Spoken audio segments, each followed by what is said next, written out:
Guys இப்போ பார்த்தீங்கன்னா நம்ம திருநெல்வேலியில் இருக்க புது மோட்டார் லான்ச்சுக்கு வந்திருக்கோம். இங்கே பார்த்தீங்கன்னா 10R நிற்கிது, குட்டியாக இது ஒரு வண்டி நிற்கிது. அது என்ன வண்டி எனக்கே தெரில. அது புதுசாக ஆல்ரெடி மோட்டார் லான்ச்சவங்க எல்லாருக்குமே தெரிஞ்ச கடை தான். இது இப்போ புது பிரான்ச்சு திறந்துருக்கார் அண்ணன்.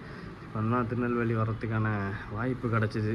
சரி ஓகேன்னு சொல்லிவிட்டு அப்படியே வந்து ஒரு குட்டி கவரேஜுன்னு சொல்ல முடியாது. சரி ஓகே இப்போ கிளம்ப போகிறோம், ஏதோ அர்ஜென்ட்டுன்னு சொல்லிட்டு கூப்பிட்டுட்ருக்காங்க. சரி நம்ம அதுக்குள்ளே வந்ததுக்கு சும்மா ஒரு வீடியோ எடுப்பது போட்டுருவோமே அப்படின்னு சொல்லிட்டு தான் எடுத்துக்கிட்டு இருக்கேன்.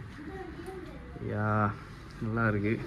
இப்போ முன்னாடியே மாசாக தான் இருக்கும் கடை, இப்போ எக்ஸ்ட்ரா மாசுன்னு சொல்லணும். ஸோ இந்த எக்ஸாஸ்ட் சிஸ்டம் எல்லாமே இருக்குது, ஜாக்கெட்ஸு, எல்லா அக்சசரிஸ் எல்லாமே பழைய மாதிரி மாசாக இருக்குது.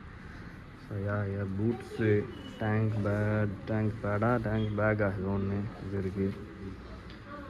இங்கே இந்த அக்சசரிஸ் விஷயங்கள், செயின் லூபு, பாலிஷு, ஹோல்டர் எல்லாமே இருக்குது. சரியா, இங்கே கொஞ்சம் ஹெல்மெட்ஸ். இது ஃபுல்லாக கவர் ஆகலை, நான் ஏதோ ஷார்ட்டாக கொஞ்சம் ஏதோ பண்ணிட்டு போகிறேன். பாய்.